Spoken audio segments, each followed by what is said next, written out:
नमस्कार मित्रांनो, माझे नाव प्रमोद. पुण्यात नुकताच नोकरीला लागलो होतो. राहायची सोय एका जुन्या ओळखीच्या काकांच्या घरात झाली. त्यांच्या घरात वरच्या मजल्यावर मला एक खोली मिळाली आणि जीवनाची जबाबदारी खालच्या मजल्यावर राहणाऱ्या वहिनींकडे होती.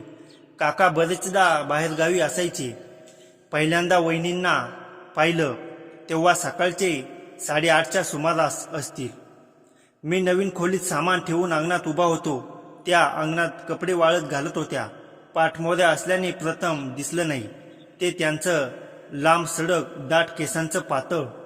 मग दिसला तो हिरव्यागार रंगाचा पदर जो वाऱ्याच्या झुळकेशी खेळत होता. एक कपडा वाळत घालताना त्यांनी मान किंचित वर केली आणि सूर्यकिरण त्यांच्या कपाळावरच्या बिंदीवर येऊन कोसळली.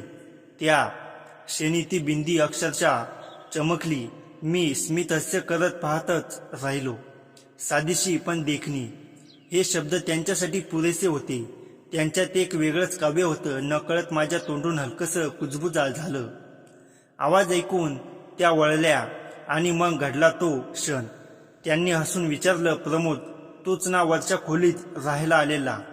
माझं नाव त्यांच्या तोंडून ऐकताच माझं हृदय जोरात धडधडू लागलं. त्यांचे डोळे, त्या डोळ्यात काय होतं? फक्त विचारणा होती की आपलेपणा होता? ती माझ्या एकटेपणाची ओळख होती. त्यांच्या नजरेत मला सुरक्षिततेचा एक वेगळाच थरकाप जाणवला. जीवनाचा त्रास होणार नाही, मी पाहून घेईन, या साध्याशा वाक्यात एवढं काही कळकळीचं, एवढं आपलेपणाचं होतं की माझे डोळे भरून आले. त्या क्षणी मला प्रकाशाने जाणवलं की या मोठ्या अनोळखी शहरात आपण एकटे नाही, कोणीतरी आहे. त्यांना माझ्या जीवनाची, माझ्या सोयीची काळजी आहे. त्या साध्या वाक्याने माझ्या मनात त्यांच्यासाठी एक वेगळं स्थान निर्माण झालं. एका संध्याकाळी ऑफिसमधून परतताना अचानक आलेल्या पावसाने मी अक्षरशः भिजून निघालो होतो. कपड्यावरून पाणी गळत होतं आणि थंडीने हुडहुडी भरत होती.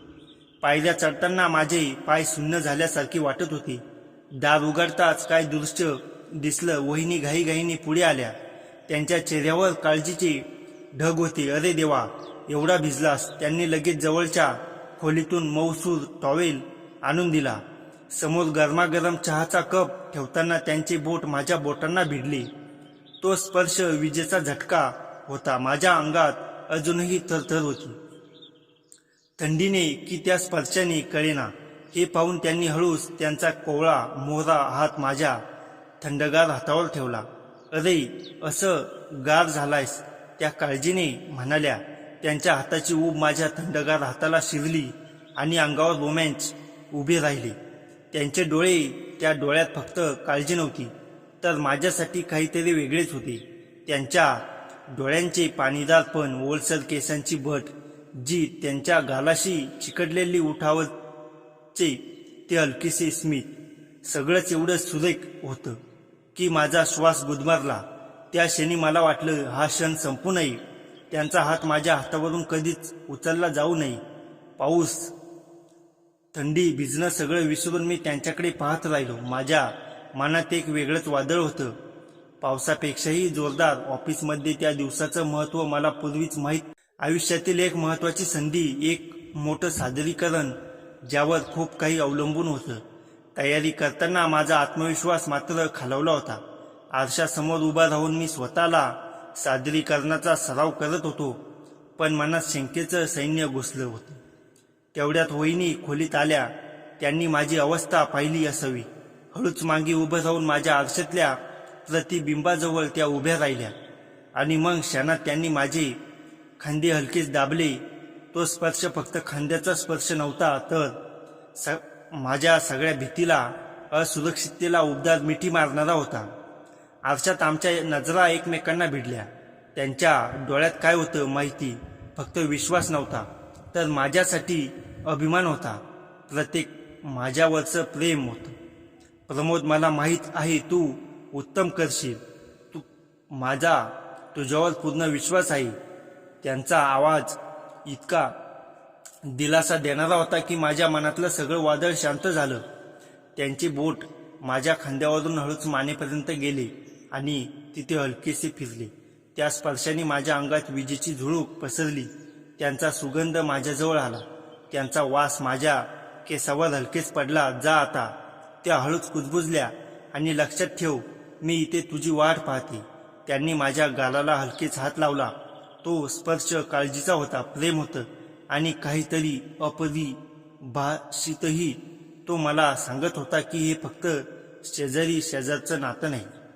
त्या क्षणी मला जाणवलं की माझ्या आत्मविश्वासाचा कणा, त्यांचे हात, त्यांचे शब्द, त्यांचा स्पर्श यापासून विणला गेला. मी त्या दिवशी केवळ सादरीकरणातच यशस्वी झालो नव्हे, तर त्यांच्या प्रेमाच्या उबदार बांधात गुंतलो होतो.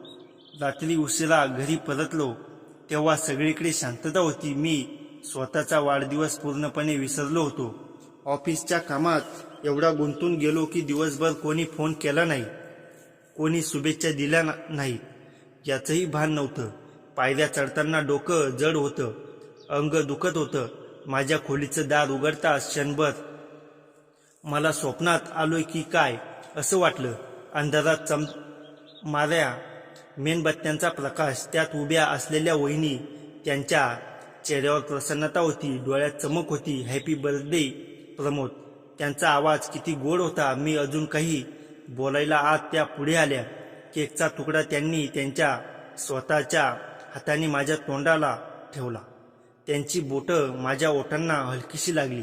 तो स्पर्श पहिल्यांदा मी सुन्न झालो. मग अंगभर एक गरम झुळूक पसरली. त्यांच्या बोटावरचा भंगार, मलईचा गोडवा आणि त्यांच्या स्पर्शाची कोवळी सगळे एकाच वेळी माझ्या ओठावर होतं. केक गोड होता, पण त्यापेक्षा 1000 पट गोड होता त्यांच्या क्षणाचा स्पर्श. त्यांनी माझ्याकडे पाहिलं तेव्हा माझं हृदय जोरजोरात धडधडू लागलं. मेणबत्त्यांच्या प्रकाशात त्यांचा चेहरा किती सुंदर दिसत होता. त्यांच्या डोळ्यात काजळ नव्हतं, तरी डोळे भरून आले होते. हलक्या प्रकाशात त्यांच्या ओठांची लाली अधिकच खुलून दिसत होती. केकचा एक तुकडा त्यांनी स्वतःही खाल्ला आणि ओठावरची मलई जिभेने हलकीशी चटकली. तो क्षण अप्रतिम होता. खोलीत मेणबत्त्यांचा सुगंध होता, पण त्यात मिसळला होता त्यांच्या केसातला तो मंद सुगंध, त्यांच्या अंगावरच्या त्या साध्या पदराचा गंध. आज खूप दमलास दिसतोय, त्या म्हणाल्या, पण आधी हा केक खा, मगच झोपायचं. त्यांनी केकचा दुसरा तुकडा पुढे केला, पण यावेळी मीच हळूच त्यांच्या हाताला स्पर्श करून केक घेतला. त्यांना जाणवलं का त्यांच्या डोळ्यात क्षणभर काहीतरी चमकलं आणि त्या हलकसं हसल्या.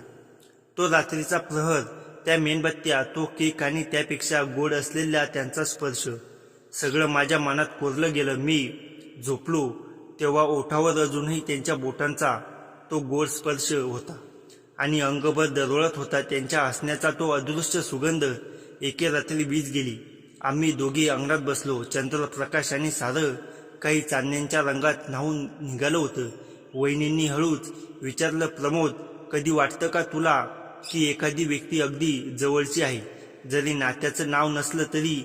मी त्यांच्याकडे पाहत राहिलो आणि म्हटलं, हो वहिनी, नेहमीच आमच्यात फक्त शांतता होती आणि एक न बोललेलं अदृश्य ओढ होती. त्या रात्री अंगणात चांदणं पसरलं होतं मनातलं सांगण्यासाठी. यापेक्षा चांगली वेळ दुसरी नव्हती. वहिनी अंगणात उभ्या होत्या. चंद्रप्रकाशात त्यांचा चेहरा अधिकच खुलून दिसत होता.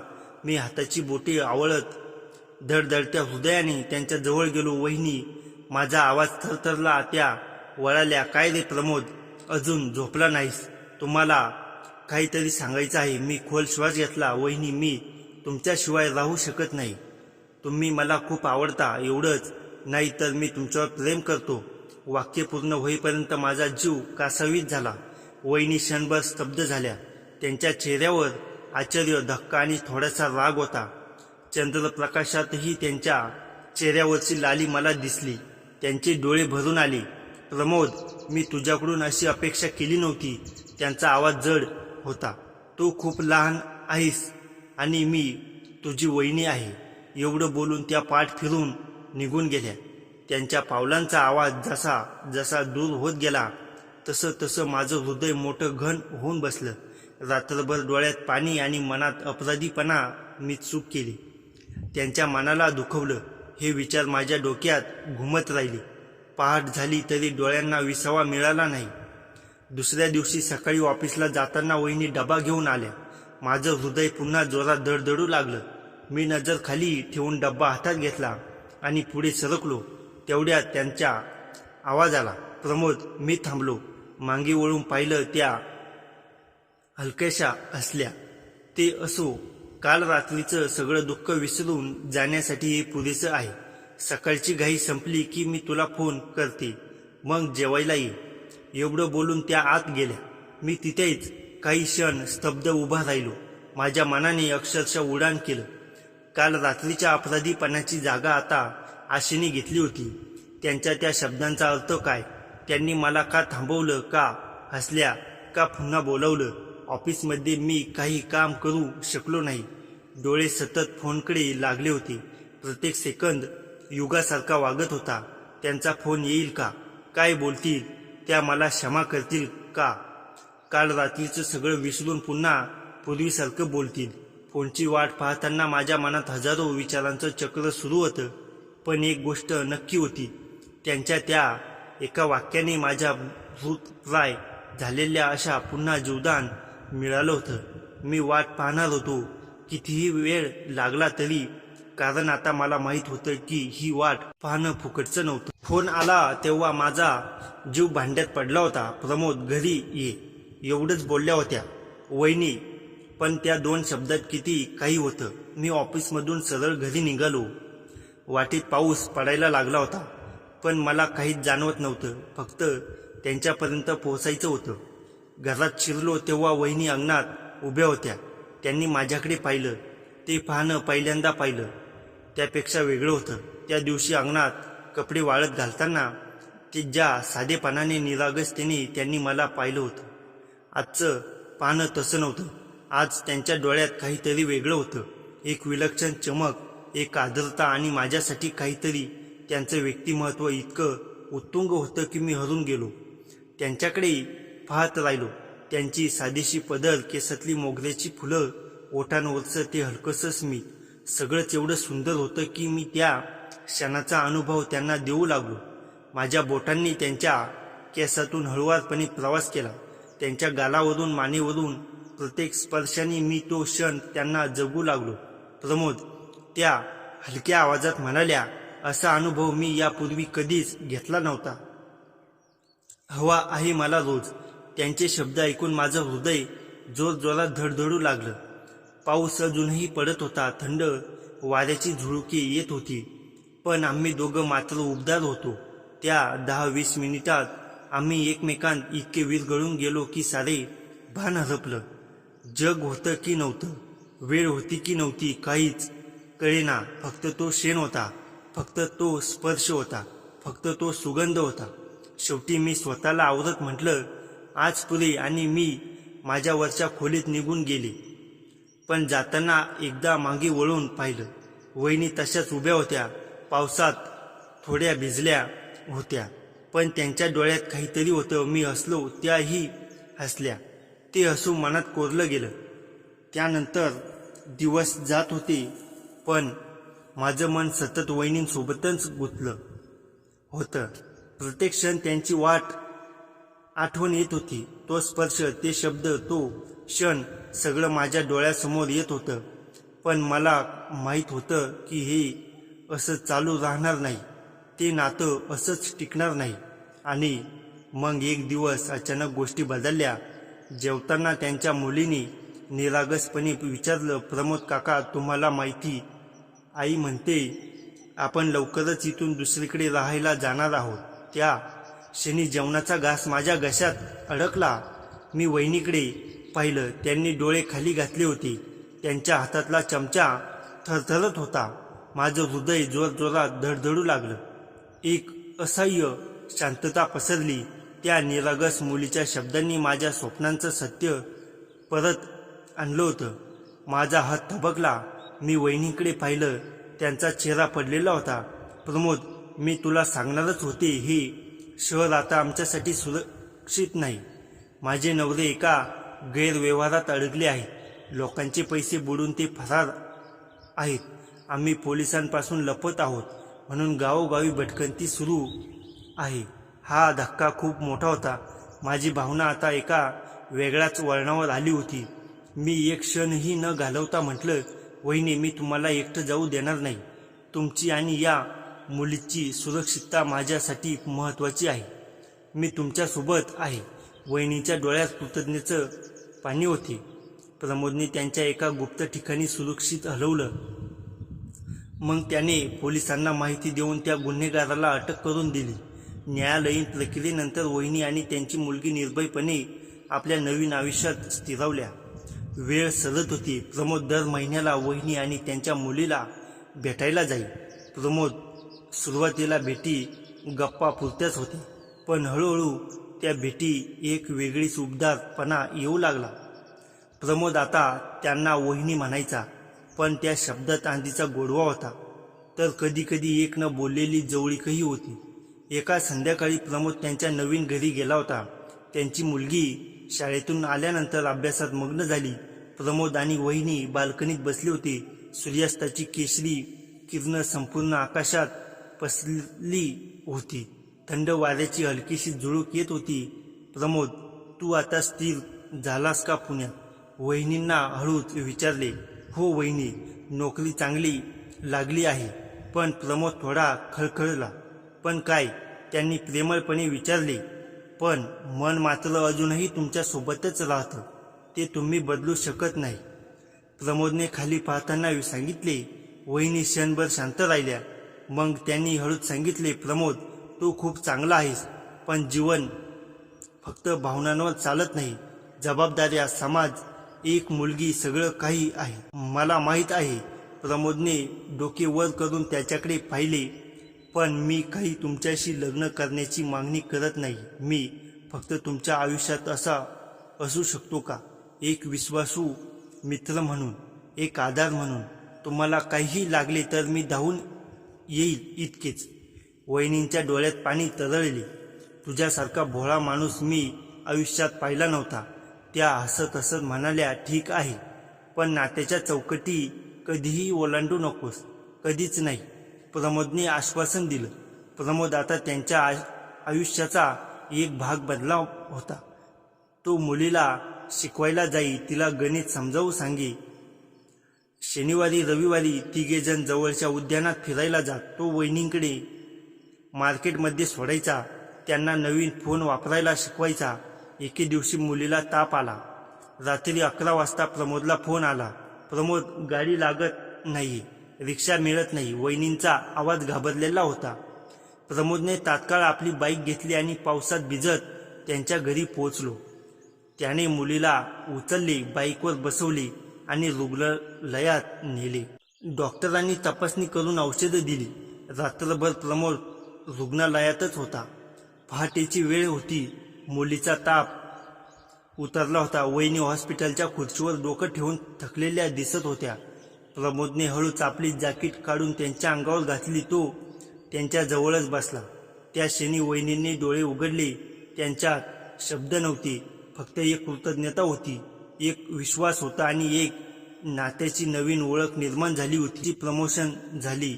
त्याने आपल्या बचतीतून वहिनींसाठी एक छोटासा गृहयोगी व्यवसाय सुरू करून दिला. त्या घरूनच पापड मसाले बनवून विकू लागल्या. हळूहळू व्यवसाय चांगला होऊ लागला. मुलीच्या शाळेची फीची काळजी संपली. एका दिवाळीच्या वेळी तिघेजण एकत्र होते. प्रमोदने मुलीसाठी नवीन ड्रेस आणि वहिनींसाठी एक सुंदरशी शाल आणली होती. रात्री फटाके उडवताना मुलीने हातातील फुलझडी प्रमोदच्या हातात दिली. वहिनी जवळ उभ्या होत्या. आकाशात बेरंगी फटाके फुटत होते. प्रमोदचा हात वहिनींच्या हाताला हलकासा लागला. वहिनी हसल्या. ते हसू प्रमोदच्या मनात घर करून गेले. काका, तुम्ही आमच्यात सोबत राहा ना? मुलीने बालबुद्धीने विचारले. प्रमोदने वहिनींकडे पाहिले. वहिनी हळूच म्हणाल्या, तो आधीच आमच्यात आहे बेटा, शरीराने नसला तरी मनाने. त्यावर प्रमोद फक्त हसला. पण त्या रात्री घरी परतताना त्याच्या डोळ्यात काहीतरी वेगळंच होतं. त्याला जाणवलं, आपण ज्याला प्रेम समजलो होतो ते कदाचित काहीतरी अधिक होतं. ती व्यक्ती आपल्याला पुन्हा आयुष्य जगायला शिकवते, आपल्यातील चांगुलपणा बाहेर काढते आणि आपल्याला हरवून जाण्यापासून वाचवते. तेच खरं नातं. आणि हेच नातं प्रमोद आणि वहिनींचं होतं. नाव नसलेलं, पण अतूट सीमा नसलेलं पण सन्मानाने बांधलेलं. वेळ नदीसारखी वाहत होती. प्रमोदची आता पुण्यात स्वतःची छोटीशी सेवा सुरू झाली होती. वहिनी ज्यांचे आता नाव सुलक्षणा असे प्रमोद त्यांच्या आठवणीत होते. यांचा पापड मसाला व्यवसाय घरघरात पोचला होता. त्यांच्या मुलीने शाळेत चांगले गुण मिळवले होते, पण जीवनात एक नवीन वळण येणार होतं. एका संध्याकाळी प्रमोद सुलक्षणांना भेटायला गेला. तिथे एक अनोळखी माणूस बनला होता. सुमारे 40चा, साधा पण सज्जन होता. नाव होते अरुण. तो मूळचा सांगलीचा होता आणि सरकारी नोकरीतून निवृत्त झाल्यावर पुण्यात स्थायिक झाला होता. त्याची बायको 2 वर्षापूर्वी वारली होती. तो एका सामाजिक संस्थेत काम करत असे. प्रमोदचा चेहरा पाहून सुलक्षणा थोड्या गडबडल्या. प्रमोद, हे अरुणजी, ते आमच्या मसाला व्यवसायाच्या विस्तारासाठी मदत करत आहेत. त्यांचा आवाज थोडासा थरथरला. प्रमोदने अरुणशी हस्तांदोलन केले, पण त्या हस्तांदोलनात त्यांच्या मनात काहीतरी ढवळाढवळ झाली. त्यानंतरच्या 2 महिन्यात प्रमोद जाणून बुजून भेटी कमी सुरू करू लागला. त्याला हे पटत होते की सुलक्षणांना एक सामान्य आयुष्य मिळायला हवे, समाजाच्या नजरेतून एक सन्माननीय नातं मिळायला हवे. पण त्याच्या मनाच्या खोलात कुठेतरी ही जाणीव त्याला खूप दुखवत होती. एक रात्री उशिरा प्रमोदचा घरचा फोन आला. आईने विचारले, बेटा, तुझे लग्नाचे विचार कधी करणार? आता तू स्थिर झालास, एक चांगली मुलगी पाहू का? प्रमोद चूप राहिला. काही दिवसांपूर्वी अरुण आणि सुलक्षणा यांच्या लग्नाची चर्चा त्यांच्या कानावर आली होती. त्याने एका हास्याच्या क्षणी सुलक्षणांचा फोन लावला. वहिनी, मी काही दिवस पुण्यातून बाहेरगावी जातोय. कामाच्या निमित्ताने तुम्ही आनंदात राहा. सुलक्षणा क्षणभर थबकल्या, मग म्हणाल्या, प्रमोद, मी तुला ओळखते. तू कशासाठी पळतोयस हे मला माहीत आहे, पण एकदा भेटून जा. मला काहीतरी सांगायचं आहे. दुसऱ्या दिवशी प्रमोद गेला. सुलक्षणा एकट्याच होत्या. मुलगी शाळेत होती. बाल्कनीत ठरल्याप्रमाणे दोघे बसले. कॉफीचे कप होते. सूर्य मावळत होता. प्रमोद, तुला माहीत आहे का, मी अरुणजीशी लग्न करणार नाही, सुलक्षणांनी सरळ विचारले.